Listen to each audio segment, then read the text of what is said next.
Assalamualaikum warahmatullahi wabarakatuh. Alhamdulillah, salatu wassalamu ala rasulillah, la haula wala quwata illa billah, amma ba'd. Salam sejahtera buat kita semua. Salam kasih, salam sayang, dan salam subscribe buat seluruh subscriber TH2 TV. Jumpa kembali kita dalam satu segmen kebanggaan. Kebanggaan. Inilah segmen Sambal Sosetan, sama-sama belajar soal setan. Sobat TH2, sebelumnya saya mau berpantun dulu. Kepiting mencapit kerang, kerang direbus sama si wowo. Pasang kuping yang terang. Kita mau ngomongin soal genderuwo. Genderuwo. Kalau bicara tentang genderuwo Nusantara ini, tahu ya, pikiran kita tertuju pada sosok hantu yang tinggi besar, badannya berbulu lebat. Nah, berada di tempat-tempat gelap seperti itu. Sobat TH2, genderuwo jika kita lihat secara bahasa, bisa jadi itu diambil dari kata Gandharva, sebagaimana umat Hindu dan Buddha meyakini bahwa itu adalah sosok manusia yang besar, dia laki-laki berada di kayangan. Kemudian jika kita melihat genderuwo ini berasal dari kata Gandarewa, bisa jadi itu dari bahasa Persia, di mana orang Persia meyakini Gandarewa itu sebagai siluman air. Bisa juga bahwa genderuwo itu dari dua kata tadi, lalu orang Jawa dan Nusantara menyebutnya genderuwo. Oke, sobat TH2, siapa sih genderuwo ini? Ini sebabnya bahwa sebagaimana saya katakan tadi, genderuwo ini memang sosok hantu yang kelihatannya memang berbulu-bulu, badannya itu berbulu lebat, dan ciri utama dari matanya itu, dia bentuk mata, letak mata kiri dan kanan itu tidak rata, sebenarnya agak miring dengan ketinggian sedikit, yang kiri itu agak atas. Ini genderuwo. Lalu bola matanya itu tidak hitam. Bola mata genderuwo itu merah ya, kemerah-merahan. Merah artinya. Jadi kalau ada genderuwo kemudian hitam-hitam matanya tidak merah, mungkin putih, berarti itu genderuwo katarak. Sobat TH2. Lanjutkan kembali, apa pandangan balak literatur para ulama dalam memandang genderuwo ini siapa? Genderuwo ini disebut juga sebagai sosok hantu yang bernama Wasin, kriterianya ya, di mana di dalam Nasoikhul Ibad dituliskan wa amma Wasin fahuwa sohibul maksiat, dan adalah Wasin itu adalah sosok hantu yang paling berpengaruh di dalam mempengaruhi persoalan-persoalan maksiat. Maksiat apa saja yang dilakukan, yang dibujuk rayu oleh genderuwo ini. Jadi keliru kalau sobat-sobat mengira bahwa genderuwo ini adalah hanya sosok memedi yang cuma nakut-nakutin. Oh tidak, dia sangat punya kepentingan mengganggu kehidupan umat manusia ini dari berbagai hal. Ada 3 hal yang menjadi ciri utama dari cara genderuwo ini membujuk, menyesatkan umat manusia. Yang pertama dari sisi keilmuan. Genderuwo ini sangat bisa memberikan ilmu pada manusia. Dalam keilmuan ini, pertama, dia bisa membujuk bagaimana ketika manusia ingin menjadi siluman. Misalkan dia ingin menjadi sosok manusia harimau, sosok siluman ular dan sebagainya. Sesungguhnya ini genderuwo aslinya, yang kemudian ngajari mereka. Yang kedua juga terkenal, genderuwo ini juga memberikan ijazah seolah-olah, yaitu mengajari seorang manusia itu dengan ilmu rawa rontek. Ilmu rawa rontek itu sobat, konon orang kalau tangannya dibacok lalu patah, tangannya akan nyambung lagi. Begitu juga dengan kakinya yang patah, ketika patah dia akan nyambung lagi sampai kepalanya. Terus patah geluntung, dia akan nyambung lagi. Itu sampai 7 kali rawa rontek itu. Putus nyambung, putus nyambung, putus nyambung. Itulah rawa rontek. Kalau sudah 7 kali rawa rontek ini, misalkan tadi orangnya bernama Brahma Kumbara jawaranya, kalau sudah 7 kali harus ganti nama, disebut almarhum karena istet. Gitu teman. Kemudian pada hal yang mirip dengan rawa rontek itu juga ada ilmu lain yang disebut sabta cala. Sabta cala itu orang yang seolah matinya itu 7 kali, padahal dia aslinya nggak mati, cuman pura-pura mati, cuman benar-benar nampak seperti makhluk yang sudah mati, atau manusia yang sudah mati. Jadi ketika dalam sebuah perkelahian antar jawara itu kemudian terdesak dan kalah, dia akan pura-pura mati. Nah setelah itu di lain kesempatan dia hidup lagi, dia mati lagi, mengecoh seperti halnya cicak ya yang melepaskan ekor, kurang lebih seperti itu, dimana mati kematiannya sebagai trik saja. Nah itu adalah sabta cala. Ini juga sanad ijazahnya yang ngajari adalah genderuwo atau sohibul maksiat tadi, atau si wasin itu tadi. Nah kemudian kejahatan yang ketiga yang diajari oleh wasin adalah bagaimana di dalam persoalan kejahatan seksual. Mulai ribet. Pada persoalan kejahatan seksual ini, si wasin ini akan mempengaruhi manusia ini berperilaku buruk dengan cara-cara seks yang menyimpang, seks bebas dan lain sebagainya. Termasuk perbuatan-perbuatan yang melakukan sendiri seperti mohon maaf, masturbasi dan onani. Ini adalah didikan dan pucuk rayu wasin.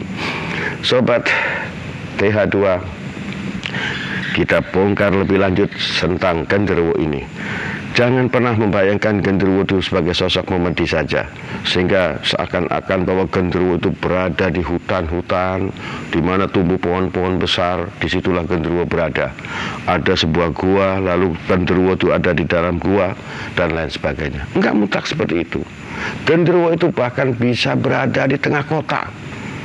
Bahkan dia berada di tengah-tengah rumah kita, di dalam rumah kita, sangat mungkin. Sehingga sebagian ulama mengatakan bahwa genderuwo ini, wasin ini juga mirip-mirip dengan dasim, fahuwa sohibul buyut, orang yang punya kepentingan di dalam merusak urusan yang ada di dalam rumah atau rumah tangga. Mirip saja.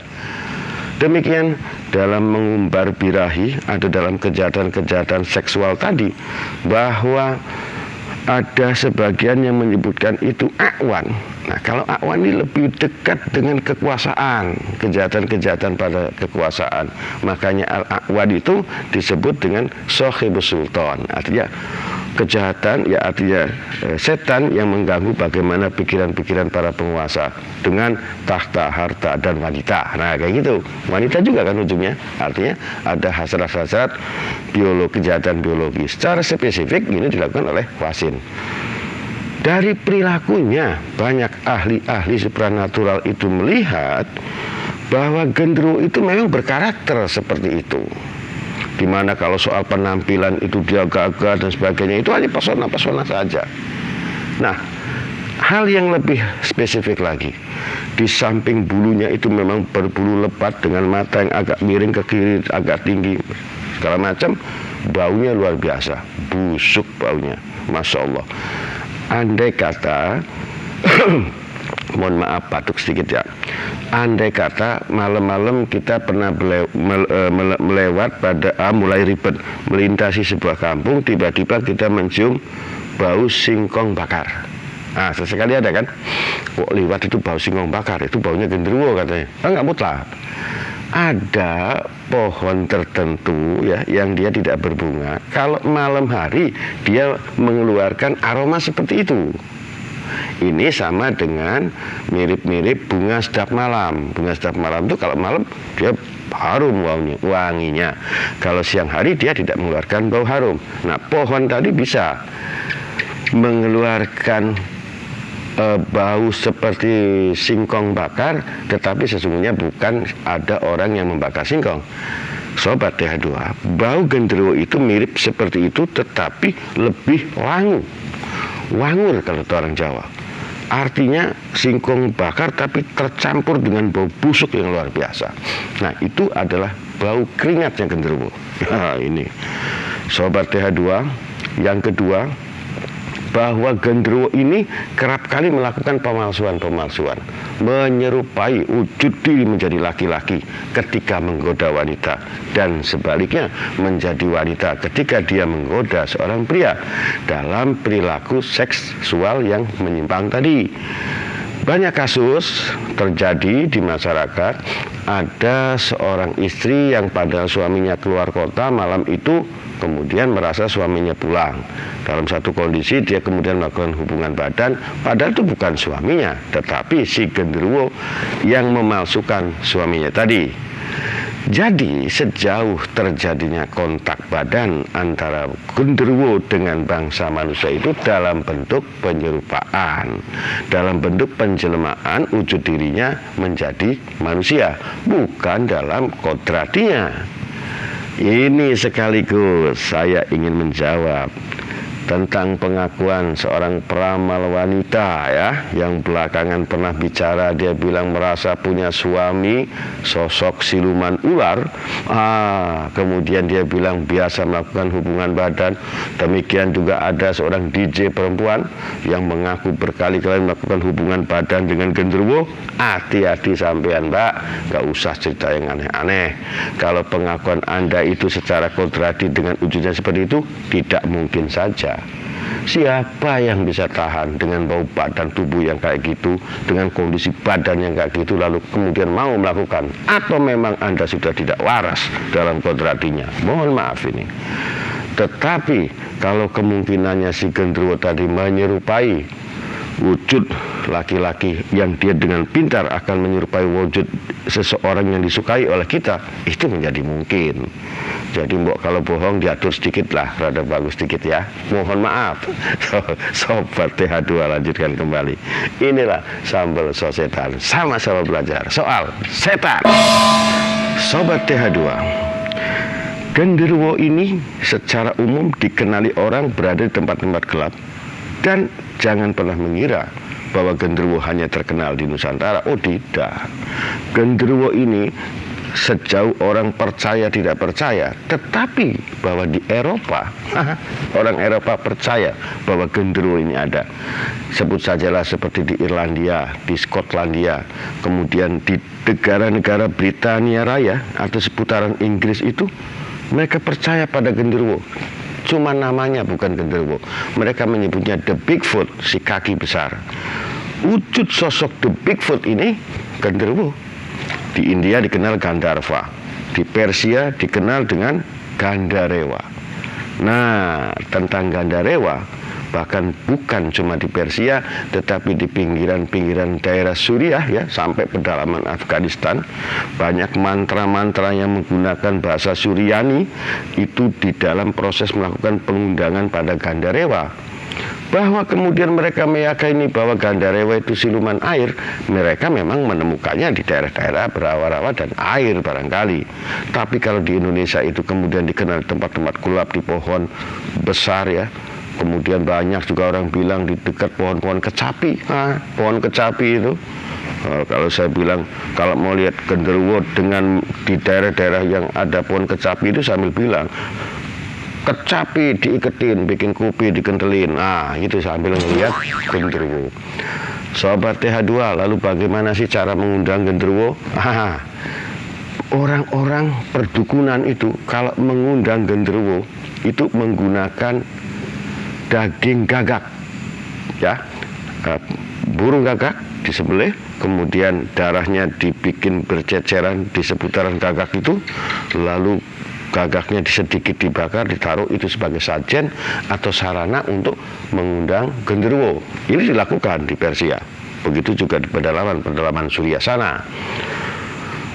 Ini tidak semestinya harus begitu. Genderuwo itu sebenarnya sangat mudah diundang.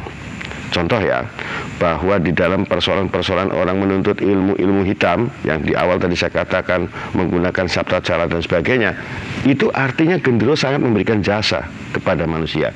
Targetnya satu, penyesatan pada keimanan umat.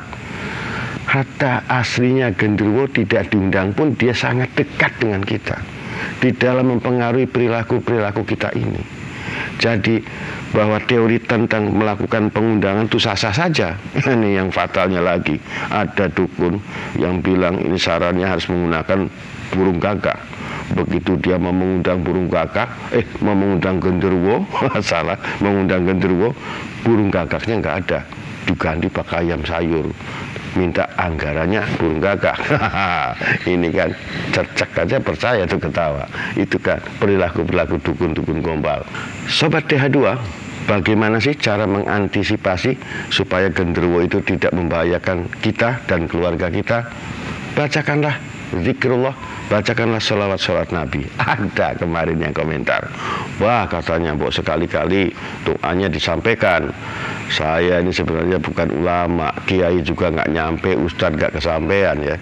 Tetapi kalau persoalan doa kayaknya dengar-dengar juga lah ya. Baik Sobat TH2, mudah-mudahan ini jadi manfaat ya. Kalau kita berada di tempat-tempat gelap, kalau kita berada di tempat yang asing, yang kita sedikit merinding, tiba-tiba kok bulu kuduk kita naik ya, merinding maksud saya.